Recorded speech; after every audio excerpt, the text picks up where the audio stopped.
আমি অনেক শুনেছি ৫২-র আন্দোলন, ৭১-এর আন্দোলন। তো আমার কাছে যেটা লেগেছে আমার বলার কিছু নেই।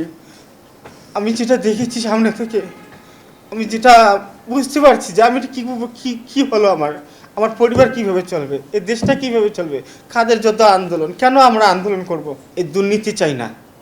আপনার দেশ আমার দেশ, দুর্নীতিমুক্ত বাংলাদেশ চাই আমি। পরিবারের মধ্যে আমি একমাত্র উপার্জনকারী। আমি বাড়ির বড় ছেলে। আমার ২টা বাচ্চা আছে, একটা ৭ বছরের মেয়ে, একটা ১৩ বছরের মেয়ে, দুইটাই মাদ্রাসায় পড়ে। আমার ওয়াইফ আছে, আমি আছি, আমার মা বাবা আছেন। তো আমরা খুব সচ্ছল পরিবার নই। তো এর মধ্য দিয়ে আমরা আছি। তো এখন আমার সরকারের কাছে চাওয়া, যারা এখন আছেন, আগামীতে যারা আসবেন, তাদের কাছে চাওয়া যে আমি কতদিন বাঁচবো আমি জানি না। তারপরে মাথায় আমার মাঝে মাঝে অনেক ব্যথা হয়। জানি না আমার কতদিন আমি বাঁচবো, আমি একমাত্র আল্লাহই জানেন। তা আমার পরিবারের ওরা যেন চলতে পারে, আমার বাচ্চারা যেন লেখাপড়া ঠিকমতো পড়তে পারে, যারা আছেন বা যারা আসবেন তাদের কাছে আকুল আবেদন, এটা যেন খুব তাড়াতাড়ি মানে সেটা শেষ করে, মানে বিষয়টা দেখেন, ওনারা মাথায় নেন এবং এটা খুব দ্রুত সংস্কার করেন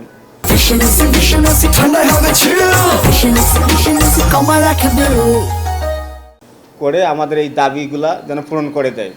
তা না আমরা চলতে পারবো না। কারণ অনেকেই আমাদের মতো আছে যাদের চলার মতো অবস্থা নেই।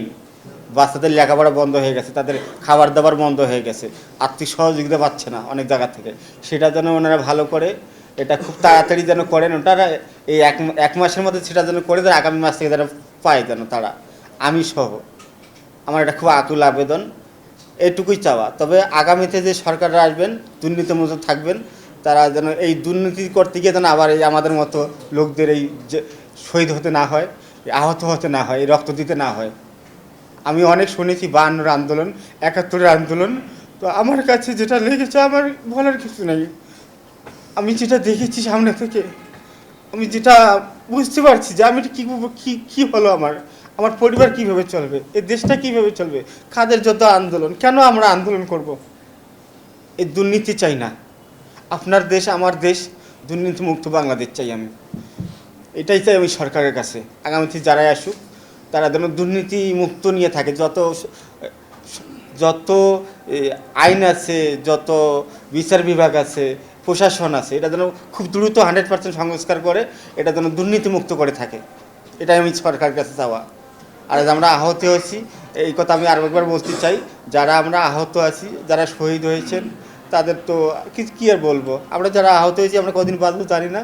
তবে এটা যেন খুব তাড়াতাড়ি সরকার এটা যেন সংস্কার করে এবং এটা যেন খুব কাটবাজিটাই হোক, যেভাবে সম্ভব সেটা যেন তাড়াতাড়ি এই আহতদের মধ্যে বিলিয়ে দেয়, যেটা আমরা সারা জীবন পেতে পারি।